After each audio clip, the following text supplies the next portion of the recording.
Welcome folded hands. Nirmal Verma द्वारा लिखी कहानी जहाँ कोई वापसी नहीं। सिंगरौली 1983। वह धान रोपाई का महीना था, जुलाई का अंत, जब बारिश के बाद खेतों में पानी जमा हो जाता है। हम उस दोपहर सिंगरौली के एक क्षेत्र नवागांव गए थे। इस क्षेत्र की आबादी 50,000 से ऊपर है, जहां लगभग 18 छोटे छोटे गांव बसे हैं।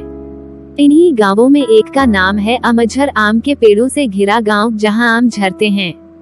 किंतु पिछले 2-3 वर्षों से पेड़ों पर सूनापन है, न कोई फल पकता है, न कुछ नीचे झरता है। कारण पूछने पर पता चला कि जब से सरकारी घोषणा हुई है कि अरौली प्रोजेक्ट के अंतर्गत नवागांव के अनेक गांव उजाड़ दिए जाएंगे, तब से न जाने कैसे आम के पेड़ सूखने लगे। आदमी उजड़ेगा तो पेड़ जीवित रहकर क्या करेंगे। टिहरी गढ़वाल में पेड़ों को बचाने के लिए आदमी के संघर्ष की कहानियां सुनी थी, किंतु मनुष्य के विस्थापन के विरोध में पेड़ भी एक साथ मिलकर मूक सत्याग्रह कर सकते हैं। इसका विचित्र अनुभव सिर्फ सिंगरौली में हुआ। मेरे लिए एक दूसरी दृष्टि से भी यह अनूठा अनुभव था। लोग अपने गांवों से विस्थापित होकर कैसी अनाथ उन्मूलित जिंदगी बिताते हैं, यह मैंने हिंदुस्तानी शहरों के बीच बसी मजदूरों की गंदी, दम घुटती, भयावह बस्तियों और स्लम्स में कई बार देखा था। किंतु विस्थापन से पूर्व वे कैसे परिवेश में रहते होंगे, किस तरह की जिंदगी बिताते होंगे, इसका दृश्य अपने स्वच्छ पवित्र खुलेपन में पहली बार अमझर गांव में देखने को मिला। पेड़ों के घने झुरमुट, साफ सुथरे खप्पर लगे मिट्टी के झोपड़े और पानी, चारों तरफ पानी। अगर मोटर रोड की भागती बस की खिड़की से देखो तो लगेगा जैसे समूची जमीन एक झील है, एक अंतहीन सरोवर जिसमें पेड़, झोंपड़े, आदमी, ढोर, डांगा आधे पानी में आधे ऊपर तिरते दिखाई देते हैं, मानो किसी बाढ़ में सब कुछ डूब गया हो, पानी में धंस गया हो। किंतु यह भ्रम है, यह बाढ़ नहीं, पानी में डूबे धान के खेत हैं। अगर हम थोड़ी सी हिम्मत बटोरकर गांव के भीतर चलें, तब वे औरतें दिखाई देंगी जो एक पांत में झुकी हुई धान के पौधे छप छप पानी में रोप रही हैं।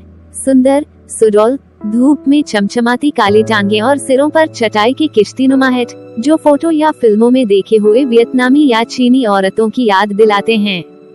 जरा सी आहट पाते ही वे एक साथ सिर उठाकर चौंकी हुई निगाहों से हमें देखती हैं, बिल्कुल उन युवा हिरणियों की तरह जिन्हें मैंने एक बार कान्हा के वन्य स्थल में देखा था।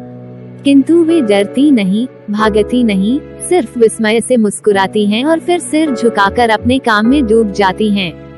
यह समूचा दृश्य इतना साफ और सजीव है, अपनी स्वच्छ मानसिकता में इतना संपूर्ण और शाश्वत कि एक क्षण के लिए विश्वास नहीं होता कि आने वाले वर्षों में सब कुछ मटियामेट हो जाएगा। झोंपड़े, खेत, ढोर, आम के पेड़ सब एक गंदी, आधुनिक, औद्योगिक कॉलोनी की ईंटों के नीचे दब जाएगा।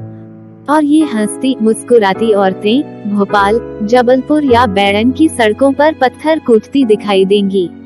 शायद कुछ वर्षों तक उनकी स्मृति में अपने गांव की तस्वीर एक स्वप्न की तरह धुंधलाती रहेगी, किंतु धूल में लौटते उनके बच्चों को तो कभी मालूम भी नहीं होगा कि बहुत पहले उनके पुरखों का गांव था जहां आम झरा करते थे।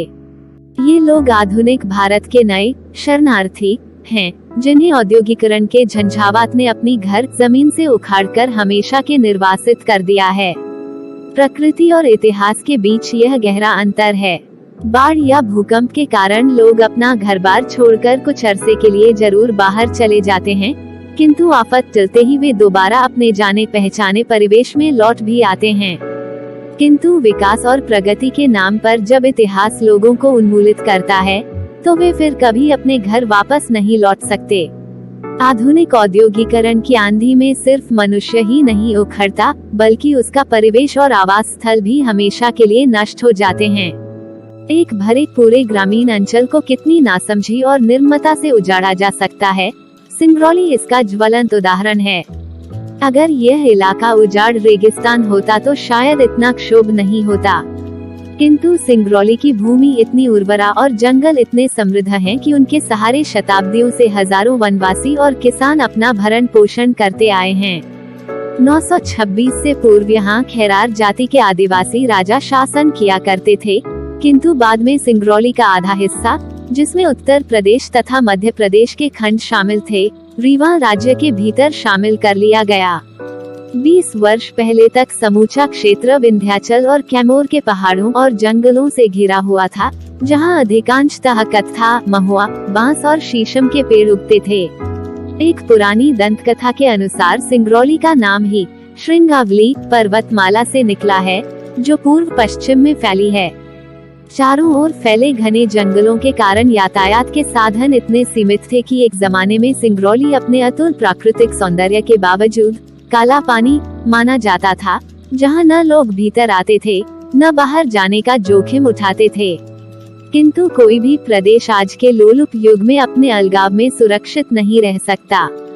कभी कभी किसी इलाके की संपदा ही उसका अभिशाप बन जाती है।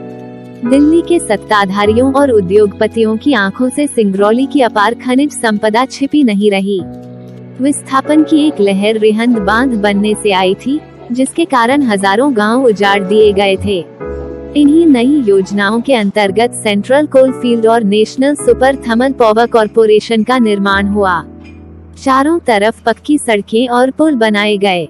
सिंगरौली, जो अब तक अपने सौंदर्य के कारण बैकुंठ और अपने अकेलेपन के कारण काला पानी माना जाता था, अब प्रगति के मानचित्र पर राष्ट्रीय गौरव के साथ प्रतिष्ठित हुआ। कोयले की खदानों और उन पर आधारित ताप विद्युत गृहों की एक पूरी श्रृंखला ने पूरे प्रदेश को अपने में घेर लिया। जहां बाहर का आदमी फटकता न था, वहां केंद्रीय और राज्य सरकारों के अफसरों, इंजीनियरों और विशेषज्ञों की कतार लग गई। जिस तरह जमीन पर पड़े शिकार को देखकर आकाश में गिद्धों और चीलों का झुंड मंडराने लगता है, वैसे ही सिंगरौली की घाटी और जंगलों पर ठेकेदारों, वन अधिकारियों और सरकारी कारिंदों का आक्रमण शुरू हुआ। विकास का यह उजला पहलू अपने पीछे कितने व्यापक पैमाने पर विनाश का अंधेरा लेकर आया था, हम उसका छोटा सा जायजा लेने दिल्ली में स्थित लोकायन संस्था की ओर से सिंगरौली गए थे। सिंगरौली जाने से पहले मेरे मन में इस तरह का कोई सुखद भ्रम नहीं था कि औद्योगिकरण का चक्का, जो स्वतंत्रता के बाद चलाया गया, उसे रोका जा सकता है। शायद 35 वर्ष पहले हम कोई दूसरा विकल्प चुन सकते थे, जिसमें मानव सुख की कसौटी भौतिक लिप्सा न होकर जीवन की जरूरतों द्वारा निर्धारित होती। पश्चिम जिस विकल्प को खो चुका था, भारत में उसकी संभावनाएं खुली थी, क्योंकि अपनी समस्त कोशिशों के बावजूद अंग्रेजी राज हिंदुस्तान को संपूर्ण रूप से अपनी सांस्कृतिक कॉलोनी बनाने में असफल रहा था। भारत की सांस्कृतिक विरासत यूरोप की तरह म्यूजियम्स और संग्रहालयों में जमा नहीं थी, वह उन रिश्तों से जीवित थी जो आदमी को उसकी धरती, उसके जंगलों, नदियों, एक शब्द में कहें उसके समूचे परिवेश के साथ जोड़ते थे। अतीत का समूचा मिथक संसार पोथियों में नहीं, इन रिश्तों की अदृश्य लिपि में मौजूद रहता था। यूरोप में पर्यावरण का प्रश्न मनुष्य और भूगोल के बीच संतुलन बनाए रखने का है, भारत में यही प्रश्न मनुष्य और उसकी संस्कृति के बीच पारंपरिक संबंध बनाए रखने का हो जाता है।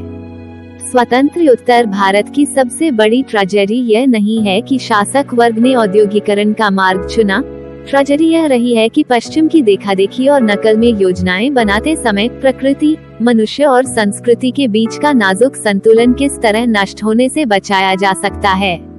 इस ओर हमारे पश्चिम शिक्षित सत्ताधारियों का ध्यान कभी नहीं गया। हम बिना पश्चिम को मॉडल बनाए अपनी शर्तों और मर्यादाओं के आधार पर औद्योगिक विकास का भारतीय स्वरूप निर्धारित कर सकते हैं, कभी इसका ख्याल भी हमारे शासकों को आया हो, ऐसा नहीं जान पड़ता। सिंगरौली, जहां कोई वापसी नहीं, का संपादित अंश। Thank you folded hands.